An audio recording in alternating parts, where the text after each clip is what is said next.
Siddharaj Chaudhary please.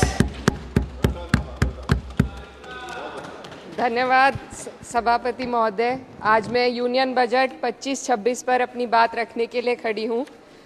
Bharat के संविधान के आर्टिकल 38 भारत को एक वेलफेयर स्टेट के तौर पर पेश करता है और सरकार की जिम्मेदारी है कि बजट और उससे जुड़ी वेलफेयर स्कीम्स के जरिए इन आर्टिकल्स को हकीकत में लाया जाए।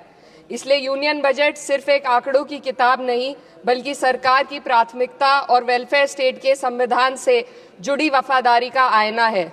सरकार की जिम्मेदारी है कि इकोनॉमिक पॉलिसीज, जिनमें बजट भी शामिल है, ऐसी बनाए जाए जो गैर बराबरी को कम कर सके और सबसे ज्यादा गरीब वर्ग को सहारा दे।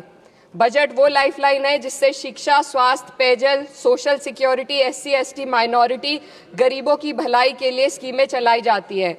मगर ये बजट को देखकर महसूस होता है कि ये भविष्य के निर्माण से ज्यादा हेडलाइन बटोरने का एक दस्तावेज है।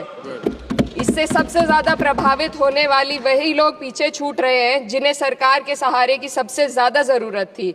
वो किसान जो बढ़ती लागत से परेशान हैं, वो नौजवान जो बेरोजगारी का सामना कर रहे हैं, और वो औरतें जो निजामती रुकावटों से जूझ रही हैं, और वो गरीब जो महंगाई के बोझ के तले दबे हुए हैं। This government is proudly marketing the income tax exemption of 12 lakhs. But the question is, how many Indians even earn that much to benefit from it? Only 2.2% of Indian population pays direct taxes, whereas no relief has been given in regards to indirect taxes, the burden of which falls on everyone, especially the poor and weaker section of the society. This clearly shows that this is not an inclusive budget. GST की ऊंची दरों ने आम आदमी की कमर तोड़ दी है। जरूरत इस बात की है कि खाद्य सामग्री, दवा, स्कूल की किताबें और जरूरत की चीजों पर टैक्स कम किया जाए।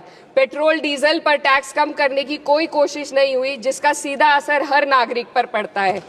आर्टिकल 41 कहता है कि सरकार को ये कोशिश करनी चाहिए कि वो अपनी इकोनॉमिक हालात और रिसोर्सेज के हिसाब से लोगों को रोजगार दे।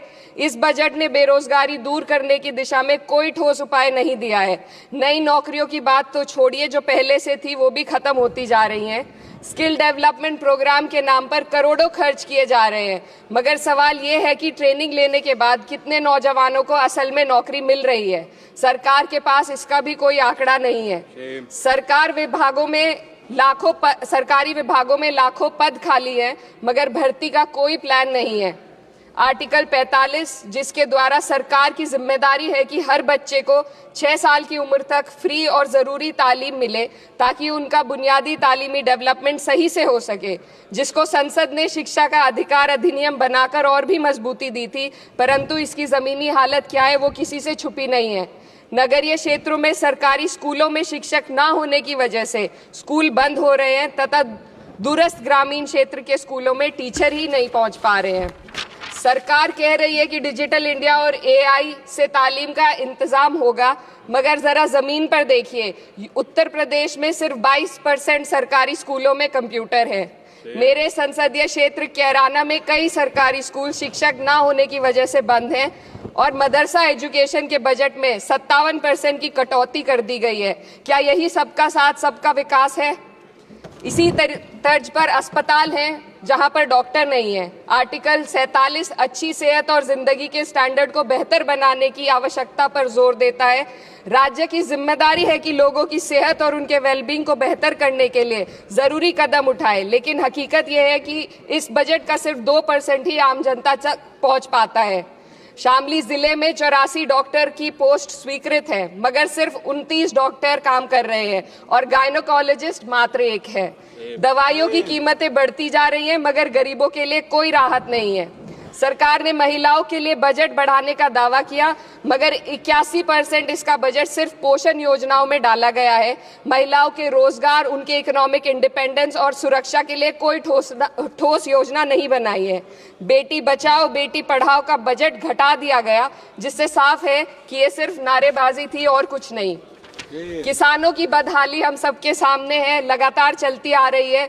2016 में कहा गया था कि 2022 तक किसानों की आमदनी दोगुनी होगी, मगर 2025 आ गया और एमएसपी पर कोई ठोस गारंटी आज भी दी नहीं गई है। गन्ना किसानों का बकाया अब तक नहीं मिल पा रहा है, और तो और उत्तर प्रदेश में अभी तक गन्ना मूल्य भी तय नहीं किया गया है। डीएपी, यूरिया और खाद की कमी से परेशान किसान आज भी सड़क पर प्रदर्शन कर रहे हैं। मजदूरों के लिए जो सबसे बड़ी योजना मनरेगा थी, सरकार कहती है कि मनरेगा ग्रामीण भारत की रीढ़ है, मगर बजट में कोई भी बढ़ोतरी नहीं मिलना बहुत शर्मसार है। औसतन 44 दिन का ही रोजगार मिल रहा है, जबकि स्कीम 100 दिन की गारंटी की होती है। भारतीय रेलवे देश के लोगों की जीवन रेखा है और इसी से यहाँ के लोगों की आर्थिक एवं सामाजिक जिंदगी चल रही है। देश के हर हिस्से को रेल कनेक्टिविटी से जोड़े जाना सरकार की कल्याणकारी नीति का हिस्सा है। मेरे संसदीय क्षेत्र कैराना के रेलवे से जुड़ी 2 मांगे लंबे समय से लंबित हैं। दिल्ली शामली सहारनपुर रेल लाइन का दोहरीकरण और पानीपत शामली मेरठ लाइन का सर्वे अति शीघ्र ही कराए जाने की बहुत पुरानी मांग को बजट में शामिल किया जाना चाहिए। देश भर में बिजली की दरें बेहद असमान हैं। उत्तर प्रदेश में ये दरें बहुत ज्यादा हैं। देश भर में एक समान बिजली दरें लागू करने का प्रावधान किया जाए। रिवैम्प योजना में हर घर तक बिजली पहुंचाने के लिए एलटी लाइन बनाने का प्रावधान भी जोड़ा जाए। कृषि उपकरणों व खाद डीएपी को जीएसटी से मुक्त किया जाए।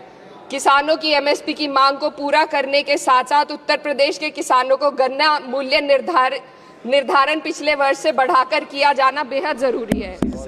जनपद शामली व मुजफ्फरनगर को एनसीआर में तो शामिल किया गया है, परंतु वहां पर कोई विकास नहीं हुआ तथा उसको कोई भी लाभ नहीं मिला है। वहाँ के लोग सिर्फ प्रदूषण के बाध्यकारी नियमों से परेशान हैं, इसलिए दोनों जनपदों को एनसीआर की सीमा से बाहर किया जाना चाहिए।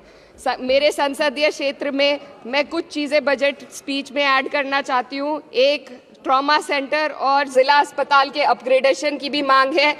जनपद शामली और सहारनपुर में एक महिला डिग्री कॉलेज खोला जाए। कैराना में सर जस्ट कंक्लूडिंग, यमुना नदी के घाट पर सौंदर्य कार्य का भी कार्य जोड़ा जाए। जनपद शामली में टेक्सटाइल पार्क की स्थापना की जाए और जो संसद निधि है, सांसदों को केवल 5 करोड़ रुपए दिए जाते हैं और एमएलए, उत्तर प्रदेश के एमएलए को भी 5 करोड़ दिए जाते हैं। हमारी मांग है या तो इसे बढ़ाकर 25 करोड़ किया जाए या फिर सिरे से खारिज किया जाए। Sir just one The union budget was an opportunity to address the pressing. Sir, just 1 minute. Please, 2 more speakers are in your party.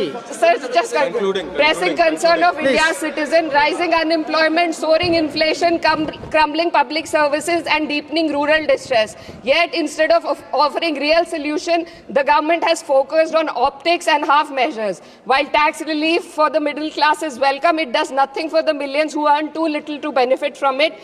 Education remains underfunded. Rural employment stagnates and farmers continue to struggle without meaningful support. The delays in conducting the census and caste census further exposes the government's disregard for data-driven policy making and social justice.